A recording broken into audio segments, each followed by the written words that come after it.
Ozempic and other GLP-1 drugs have become very popular among people looking to lose some weight. But our guest today on Wellness Wednesday says there is a lot that you can do naturally to support this hormone.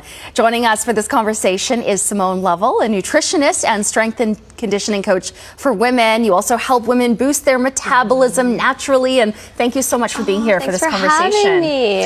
All right. So before we get into this, I want to preface it by saying we're not talking about anyone that is prescribed these medications by their doctor for whatever reason. We're simply talking about the off-label uses and how you can actually kind of not trick your body, but how you can get your body to work with you to naturally produce this. So what is GLP-1 in the first place? So GLP-1 is a hormone your gut naturally makes. So it regulates your blood sugar, it slows down digestion, and tells your brain that you're full. Now, when we talk about drugs like Ozempic, Wegovy, Mounjaro, tirzepatide, Zepbound, these are all GLP-1 agonists, which basically mimic what your body already does naturally. Now, it's really important to know that over the age of 35, 40, as we get into perimenopause, menopause years as women especially, this hormone can become dormant. But the exciting thing is that we can wake this hormone right back up with the right protocol, and it's a very responsive hormone. All right, so what do we do? What are some of the tips to naturally increase it? The first place to start is with fiber. You want to make sure that you're getting at least 25 grams of fiber per day, upwards of 30, 35 grams. And the reason why this works so well is that GLP-1, like I said, is produced in the gut, and it's produced by these special cells called L cells. And these L cells are nutrient sensors. When they sense fiber, they release more GLP-1. So I want you to think berries, veggies, lentils, quinoa, beans, chia, flax. Those are your good sources of fiber. And here's a pro tip when it comes to your fiber. Next meal, make sure you have fiber first on your plate. Okay, so your veggies or a leafy green salad.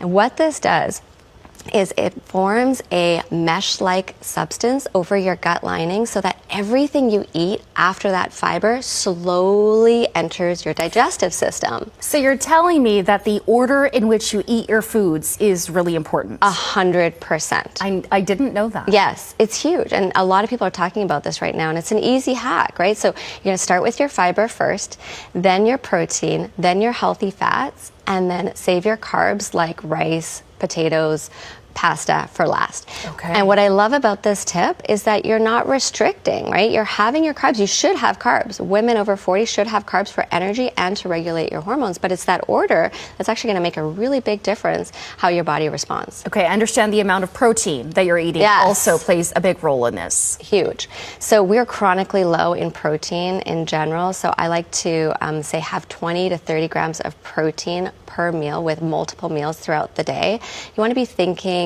about lean proteins like fish, chicken, turkey, eggs, edamame, tofu, tempeh. Here's a pro tip for your protein. Have a really rich breakfast in protein. Okay.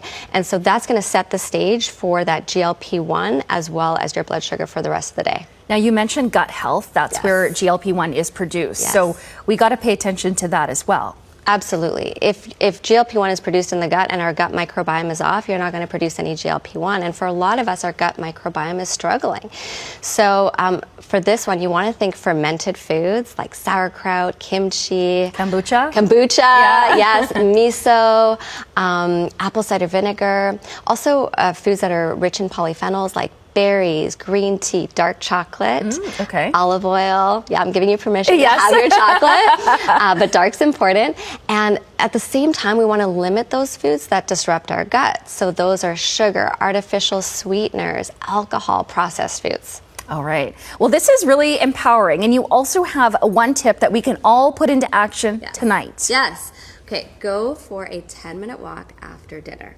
Not only is this going to remove excess glucose from your bloodstream, activate that GLP-1, help your blood sugar, but it's going to make a difference for your mental health. We're getting off of our screens. We're getting outside, fresh air. I've seen it do wonders for relationships with your family, your partner. It's such a beautiful. All right. I do it with my kids pretty regularly, but I'll definitely do it tonight. Simone, Simone, thank you so much for joining us. Thank you.